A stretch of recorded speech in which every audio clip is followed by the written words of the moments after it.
Texans trade for Joe Mixon. The first thing I think you have to ask yourself whenever you trade for Joe Mixon, because there's a lot of things that are in play here. You have to talk about the value that it brings on the football field. Texans desperate, question mark, about where they're at in the running back situation. But you do have to bring up the baggage when you talk about Joe Mixon. Whether you still put a lot of value into what Joe Mixon did 10 years ago when he punched a lady in the face at an Oklahoma restaurant. She said some bad things, and she made physical contact first, or you don't care about it. Maybe you care, maybe you don't. You can't ignore it. You can't sweep it under the rug. A lot of people want to because it's like, hey, this is a difficult conversation. We don't avoid difficult conversations. When you see that the Texans have added Joe Mixon, what are things that come into your mind? Well, the first thing was you and I had talked about him. So at least we weren't completely naive to the situation, and we've had a discussion or two. I think I was more on board with him as the football player than you, but you're right. The next thing you do with your progressions going down the list as you hear this is, well, there's a guy with a checkered past. There's a guy. The first thing I thought about was, well, there's a new sheriff in town now. If you didn't think so before, Cal's daddy would never have made this move. He just wouldn't, because Robert McNair just was not about bringing in anybody that he thought was a bad apple or had ever been one. But that they went out and they got a running back that has the potential and has had a resume to where he might be a really good fit for them. But you start thinking about, did they think it all through? Did they take all this into consideration and go, this is something that's also going to be a bullet point that people are going to bring up?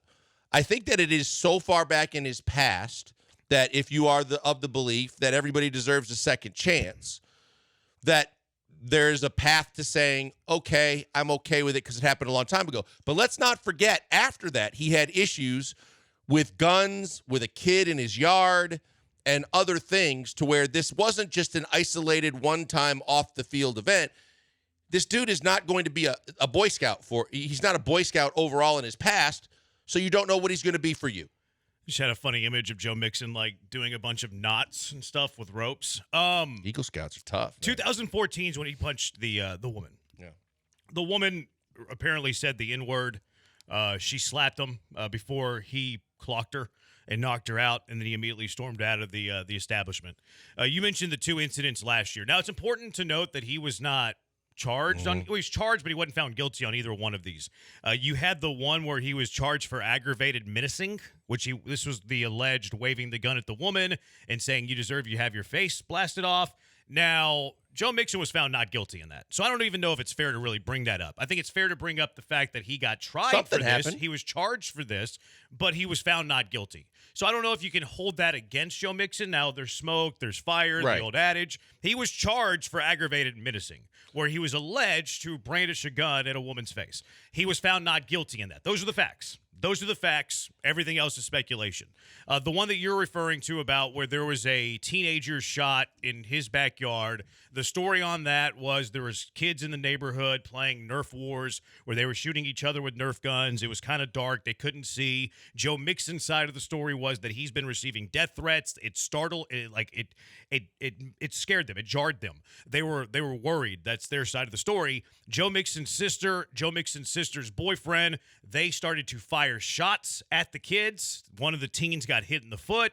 Joe Mixon was on video holding a gun but not firing a gun. So he wasn't one of the people that were firing the gun here. Now, Joe Mixon's sister was arrested, and Joe Mixon's sister's boyfriend was arrested as well. They also tried to hide the pistol in the car and tried to get away, but the police stopped them. They were seen picking up gun cases, bullet casings and things like that too. So those are the two incidents you're referring to. Mm-hmm. Important to note that he was not found guilty in either one. He was charged in the first one, was not charged in the second one. But he didn't have any criminal, time because of those two. The most heinous thing that he did, obviously, was the 2014 where he punched a woman. Some people think he was justified to do it because the woman called him the N-word and slapped him. Personally, to me, you walk away from the situation. Exactly. You don't lay your hands on a woman. But that's that's where I would say these incidents still happened, right? As a professional, knowing that you are in a position where some people are coming after you, but you're in a position where you have to kind of mind your P's and Q's more, know how to handle your business. And whether it's a kid or not, or the woman situation, like you said, is the worst, but there's multiple instances where you have to try and take the high road every single time, because you're gonna pay the price whether you get convicted or not. Yeah.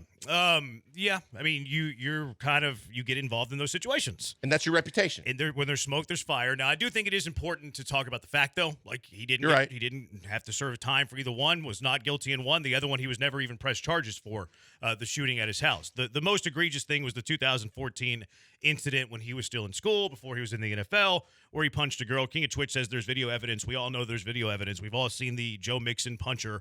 Now, the N-word, spit in the face. The woman pushed him first. Here's where I'm at with, because I mean, this has been a dialogue on Twitter, and it's been a conversation and all of this. I think that we have trouble separating player from the person in many different ways. And some of, in part of who the person is makes that person a favorite of yours. Maybe who that person is makes somebody not a favorite of yours. I was not a huge fan of James Harden. I'm not a huge fan of people that are out in the middle of the night and, they're going to the strip clubs and they're putting that stuff in front of team. I'm not a huge fan of that. Give me a Jose Altuve, who's always charitable. He's always kind. He's always doing whatever's in the best interest of the team. I think the same thing with C.J. Stroud. C.J. Stroud, what is he doing in the middle of the night? He's probably sleeping because he knows he needs a good night's rest for the next day's practice, because he's a leader of the football team. So, C.J. Stroud, like him as the person, makes him a fan favorite. Jose Altuve, like him as a person, makes him a fan favorite. Anybody still like Deshaun Watson? No, because what they do as people influences your fandom for that player. But a lot of times we get so caught up in who they are as a player and who they are as a person that it impacts our judgment on the other thing. Joe Mixon as a football player is a good player. And we'll argue how much he can help this football team going forward, how much he has left in the tank. There is a player conversation that is going to be had about Joe Mixon today. But people get so enamored on who Joe Mixon is as a player that they ignore completely who he is as a person, and they want to sweep that under the rug. It's the same thing the other way. Some people don't like Joe Mixon, and they get so enamored who he is as a person that they want to sweep the fact that he's a really good football player under the rug.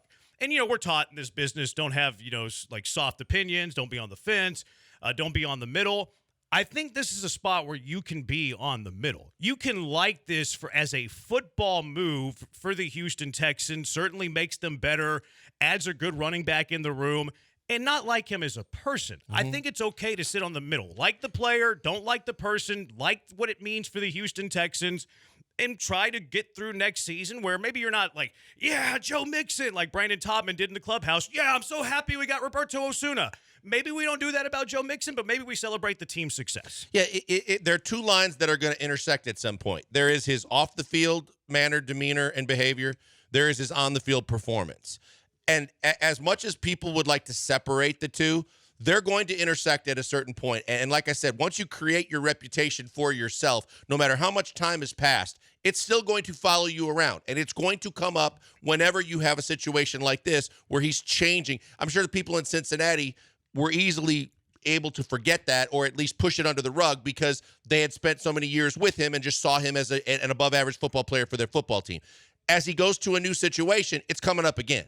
And now, whether he likes it or not, there will be times where he's going to have to defend it or speak about it or be asked about it. But at the same time, everything is all together. That means when those lines intersect, it is all about the player, the person, the fit.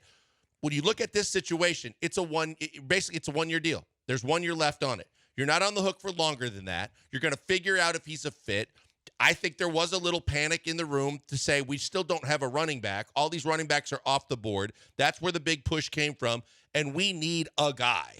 And so they got a guy that has a resume, and he's also got a past. So now you have to figure out, where do you sit on the fence on one side or the other, or are you going to let it play out and see how he acts and how he carries himself now that he's a Texan? I think it's okay to be on the fence here, because I asked a question on Twitter, Farming Engagement, that's what I do, and asking you the question right now too, 713-780-ESPN, how do you feel about the Joe Mixon trade? He's a part of the Houston Texans now, because he does have a checkered past. We just went through the 3 incidents that he's well known for. The 2014 one, by far the most egregious. Film of that, people say, well, self-defense. Well, he got spit in the face. Well, he got called the N-word. Okay, does that justify him punching the woman? I mean, that's up for you to decide. That's up for you. That's the decision that you have to make. Now, I think it's okay, though, to be on the fence of, hey, like this, like I have kids. I wouldn't want my kids hanging out with Joe Mixon. Do I want the Joe Mixon talent of what he does at the running back position on the Houston Texans? Yeah, I don't mind that. I think he helps them win football games in 2024. Well, I think the biggest thing when you say that is, yes, it's okay to sit on the fence and say, I'm going to wait to pass judgment because you know what he's done in college. You know what he did as a football player and as a person in Cincinnati. So it's okay to say, I want to see the fit. I want to see how he acts, how he carries himself, and then how he performs, because all of that's going to matter to how people are going to form and make their opinions known on having him on the Houston Texans. If he's a good soldier and he comes into the locker room and he says, those days are behind me, and he also is capable of being your starting running back and he's getting yards and doing things, I think a lot of people will think, my hands are clean of this, it's all forgotten, let's go forward. If he's not performing on the field, there's going to be questions, and there are immediately going to be red flags about why'd you make this move anyway? And if he has any kind of issues off the field, it's going to be, this is not what the old Texans used to do. What are you doing? So you have to be prepared for all of it. But I think it's fair as Texans fans to say, I'm excited about who he could be as a football player, and I'm going to wait and see on the rest. Bill Lazor was on the Bengals staff in 2017 and 18 as the offense coordinator. He was the quarterback's coach there in 2016. So he had 3 years with Joe Mixon in the locker room. I'm sure they went to Bill Lazor, hey, like, do you sign off on this? So the fact that Bill Lazor is in that offensive room and is on that coaching staff, I would like to think they asked Bill Lazor, hey, is this something that you would back up, or at least if we make this trade, can we trust Joe Mixon? I would like to think that they did that.